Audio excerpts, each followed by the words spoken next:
Hi, I'm Dr. Andie. Take a few moments and watch this short video on issues that parents today are facing. Please enjoy. We need to also look at the social and emotional well-being of children. It's the way that we relate to one another. That's really key in life. All the things I've done in my life, if I've learned one thing, and that is how we interrelate to one another. And if we can give children the ability to learn how to work with that, giving them that power to relate, we have the ability as parents, and I'm one myself, so not only have I studied this and become an expert in this whole area of social and emotional well-being, what we now call emotional intelligence, but I'm also interested as a mom because I want my own child, to have these kind of skills. I read an interesting statistic that the average child texts at least 1,700 messages a month, compared to maybe at the most 100 calls.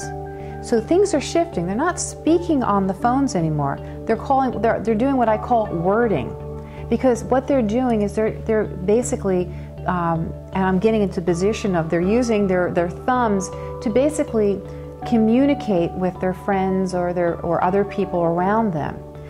What happens is they have to do short messages. It's very difficult to express our emotional being through short messages.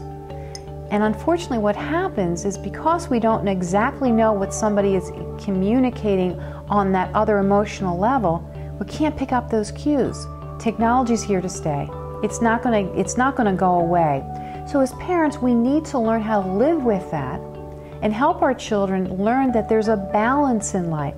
We want them still to enable them to have face-to-face communication. We want to still encourage those emotional and social skills that our brains are already wired for. What causes bullies is the child not feeling really good about themselves. We banter this word self-esteem, but it's really about how they care about themselves, their own internal, what I call internal appreciation of themselves.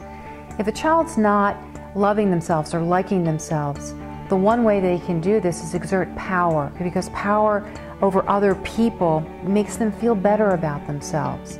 So, we want to have a cure, we want to have an antidote for bullying. Let's help our children learn how to love and care about themselves, because when they do that, they're not going to do things that are not loving towards other people. Jessica used to be really confident before, and now she's feeling overwhelmed, out of control, and totally what she calls stressed out.